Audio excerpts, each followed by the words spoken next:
Hello friends, आज हम बात करेंगे सेक्शन 10 हिंदू मैरिज एक्ट के बारे में। Section 10 judicial separation. आज की वीडियो में हम बात करेंगे कि बिना तलाक लिए कैसे हस्बैंड और वाइफ एक दूसरे से कानूनी तरीके से अलग रह सकते हैं। अब तलाक लेने की कोई ज़रूरत नहीं है। कभी कभी क्या होता है कि हस्बैंड और वाइफ के बीच में किसी भी बात को लेकर झगड़ा हो जाता है तो बात तलाक तक पहुँच जाती है और तलाक हो भी जाते हैं, लेकिन बाद में वो पछताते हैं कि हमने तलाक क्यों लिया, क्योंकि उनकी ईगो प्रॉब्लम होती है, इसलिए वो तलाक ले लेते हैं। तलाक होने के बाद चाहकर भी वो एक नहीं हो पाते। ऐसा केस जो है हज़ारों में एक होता है जहाँ पे तलाक होने के बाद हस्बैंड और वाइफ फिर से शादी कर लेते हैं। पहले वो तलाक ले लेते हैं और फिर बाद में वो शादी कर लेते हैं फिर से।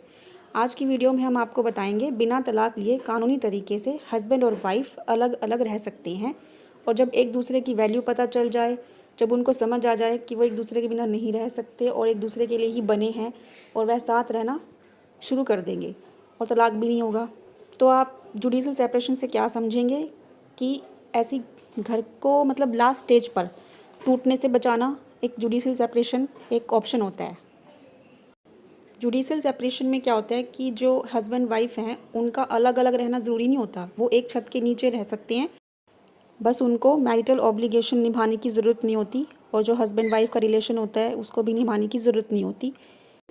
अगर कोई वाइफ अपने हस्बैंड की हरकतों से दुखी है, उसका हस्बैंड उसके साथ मार पिटाई करता है, दहेज के लिए तंग करता है, तो वाइफ क्या कर सकती है? जुडिशल सेपरेशन उसके पास ऑप्शन होता है कि वो जुडिशल सेपरेशन करवा सकती है, क्योंकि शायद हो सकता है उसका हस्बैंड फ्यूचर में सुधर भी जाए। तो डिवोर्स लेने से अच्छा है कि वो जुडिशल सेपरेशन ही करवाए, क्योंकि क्या होता है कि मैक्सिमम केसों में हस्बैंड वाइफ के बच्चे भी होते हैं, और अगर वो लोग तलाक लेंगे आपस में तो बच्चों की लाइफ भी ख़राब हो जाती है। इसलिए कोई भी परिवार टूटने से कभी कोई फ़ायदा तो होता नहीं, खासकर जहाँ पे बच्चे हों। तो इससे क्या होता है कि जुडिशल सेपरेशन ही बेटर है तलाक लेने से, क्योंकि फ्यूचर में जो हस्बैंड वाइफ होते हैं, यानी कि उनके बच्चों के पेरेंट्स होते हैं, वो मतलब आपस में रहना शुरू भी कर सकते हैं। तो इसलिए बेटर है कि जुडिशल सेपरेशन हो तलाक से। लास्ट वीडियो में हमने आपको बताया था section 9 of Hindu marriage act के बारे में, रेस्टिट्यूशन ऑफ कॉन्जुगल राइट्स। जब हस्बैंड वाइफ दोनों में से कोई किसी एक को बिना किसी कारण के छोड़ के चल जाता है, तब सेक्शन 9 का केस फाइल होता है। उस मैटर में छोड़कर जाने वाले पक्ष को वापस बुलाना होता है लीगल तरीके से, मतलब जो घर बसाने का केस होता है। लेकिन आज की वीडियो में हम सेक्शन 10 की बात करने वाले हैं, सेक्शन 10 जुडिशल सेपरेशन की।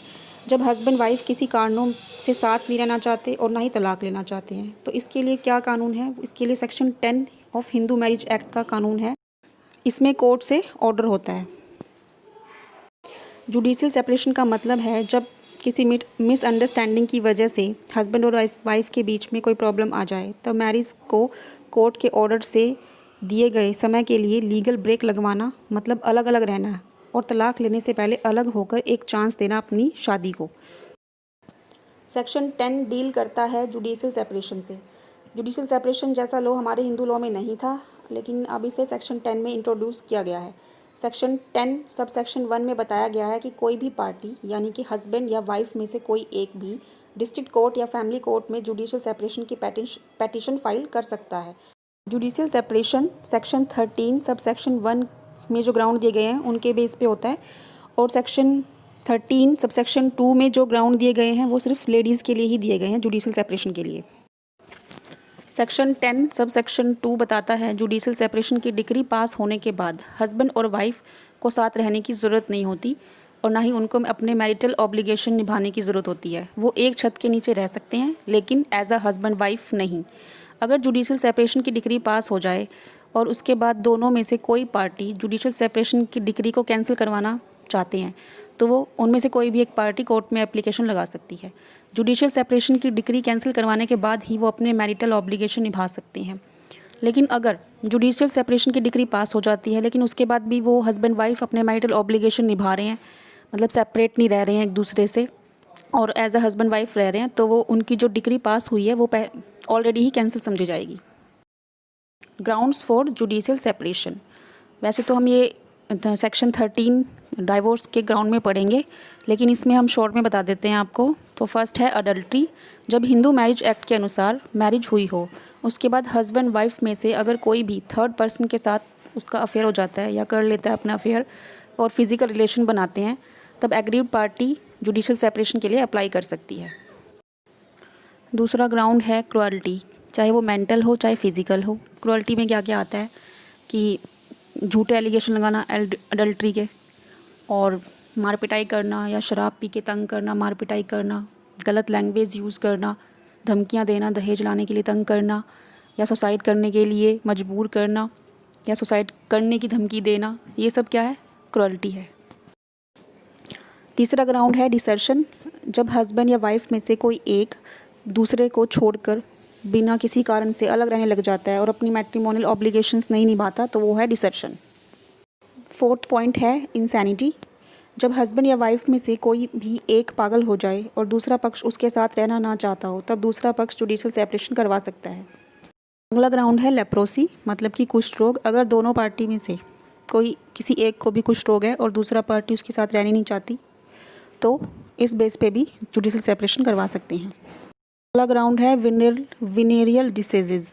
अगर कोई पक्ष HIV या इस जैसी बीमारी से सफ़र कर रहा है, तो ऐसी बीमारी जो लाइफ टाइम के लिए हो, जो फैल सकती है, तब जुडिशियल सेपरेशन हो सकता है। जुडिशियल सेपरेशन के लिए कौन कौन से इंपॉर्टेंट पॉइंट्स होते हैं? हस्बैंड या वाइफ में से कोई भी जुडिशियल सेपरेशन के लिए फ़ाइल कर सकता है after the marriage. Valid marriage वाले भी कर सकते हैं, वॉइडेबल मैरिज में भी हो सकती है, और section 13 subsection 1 of Hindu marriage act जो डाइवोर्स का ग्राउंड है, उसके बेस पर ही सेपरेशन हो सकता है।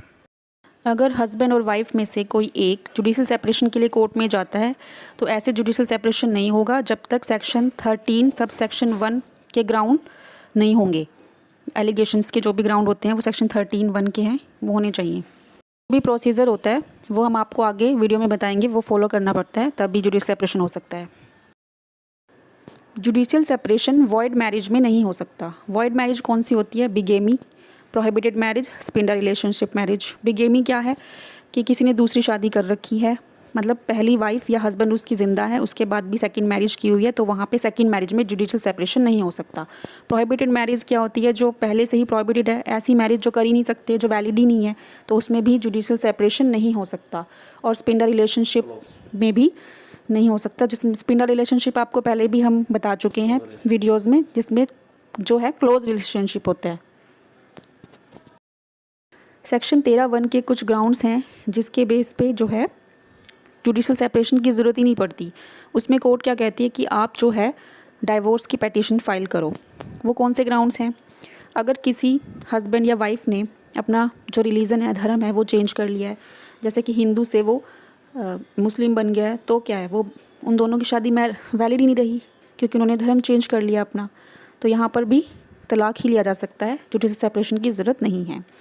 और अगर किसी हस्बैंड या वाइफ ने सांसारिक जीवन छोड़ दिया है, मतलब कि संन्यास ले लिया है, और वो अपने मैरिटल ऑब्लिगेशन नहीं निभा रहा है, तब भी जुडिशियल सेपरेशन नहीं होता है, तलाक ही होता है। और अगर हस्बैंड और वाइफ में से कोई एक भी, जिसके बारे में 7 ईयर्स तक यही नहीं सुना कि वो ज़िंदा है कि मर गया, उनकी फैमिली वालों को भी नहीं पता, मतलब वो छोड़ के चले जाते हैं, लेकिन 7 ईयर्स तक उनके बारे में कुछ पता नहीं होता, तो वहाँ पर भी जुडिशियल सेपरेशन की ज़रूरत नहीं होती, तलाक ही लिया जाता है। जुडिशियल सेपरेशन को फाइल करने का प्रोसीजर क्या है? सबसे पहले तो पेटिशन फाइल होगी। कहाँ होगी? डिस्ट्रिक्ट कोर्ट में या फैमिली कोर्ट में। फिर पेटिशन के अंदर place and date of marriage, यानी कि शादी की टाइम क्या है, डेट क्या है, प्लेस क्या है।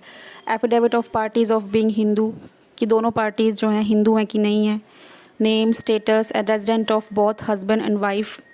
Evidence of the ground for judicial separation, मतलब कि जिस बेस पे, जिस ग्राउंड पे जुडिशियल सेपरेशन लिया जा रहा है, उसके एविडेंस होने ज़रूरी हैं। जैसे कि अडल्ट्री बेस पे मान लो जुडिशियल सेपरेशन करवाना चाह रहा है कोई, तो कोई प्रूफ तो होना चाहिए, जैसे कोई पिक्चर्स होनी चाहिए कि उसका अफेयर चल रहा है किसी थर्ड पर्सन से, तो ये सब होना चाहिए। उसके बाद जो है कोर्ट में आर्ग्यूमेंट्स वगैरह चलेंगी, उसके बाद कोर्ट अपना ऑर्डर दे देगा। Benefits of judicial separation. Judicial separation होने के क्या बेनिफिट्स हैं? अगर कोई पार्टी जुडिशियल सेपरेशन के बाद भी दूसरी मैरिज कर लेती है, तो बिगेमी में मुकदमा दर्ज करवाया जा सकता है, प्रोसिक्यूट कर सकते हैं। जुडिशियल सेपरेशन में जो मैरिटल स्टेटस है वो चेंज नहीं होता, मतलब अगर हस्बैंड वाइफ जुडिशियल सेपरेशन हो जाता है उनके बीच में, तो वो रहेंगे तो मैरिड ही ना, ये तो है नहीं कि वो उनकी शादी टूट जाएगी।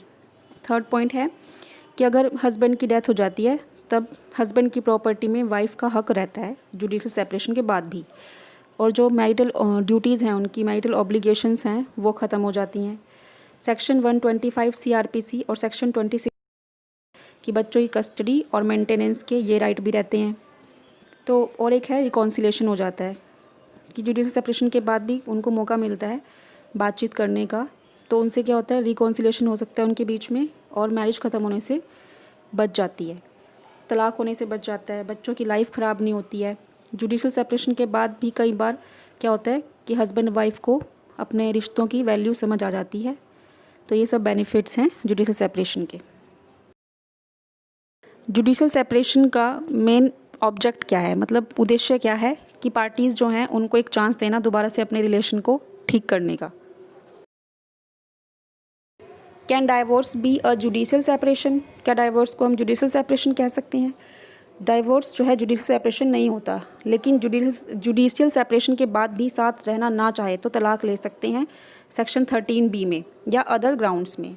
तलाक जो है डिसोल्यूशन मैरिज है, लेकिन judicial separation release from matrimonial obligation for a certain period of time है, मतलब कि अपनी मैट्रिमोनियल ऑब्लिगेशन से कुछ टाइम के लिए रिलीज़ होना। सेक्शन 13A में डाइवोर्स केस में जुडिशियल सेपरेशन हो सकता है, कोर्ट पर डिपेंड करता है कि डाइवोर्स की पेटिशन में जुडिशियल सेपरेशन में डाइवोर्स नहीं होगा। अगर कोई डाइवोर्स का केस फाइल करता है लेकिन कोर्ट को लगता है कि डाइवोर्स ज़रूरी नहीं है, उसमें जुडिशियल सेपरेशन हो सकता है, तो वो सेक्शन 13A के ए में हो सकता है। डाइवोर्स की पेटिशन में जुडिशियल सेपरेशन हो सकता है, लेकिन जुडिशियल सेपरेशन की जो पेटिशन है उसमें डाइवोर्स का सवाल ही नहीं उठता। लेकिन कुछ ग्राउंड्स ऐसे होते हैं जिसमें डाइवोर्स की पेटिशन में जुडिशियल सेपरेशन नहीं होगा, डाइवोर्स ही होगा। जैसे कि 7 ईयर्स तक हस्बैंड या वाइफ में से किसी का पता ही नहीं है कौन कहाँ पे है, ज़िंदा है मर गया है, या रिलीजन कन्वर्ट कर लिया है, अपना धर्म चेंज कर लिया है, या संन्यास ले लिया है, तो इन सब केसेस में डाइवोर्स ही होगा, जुडिशियल सेपरेशन नहीं होगा।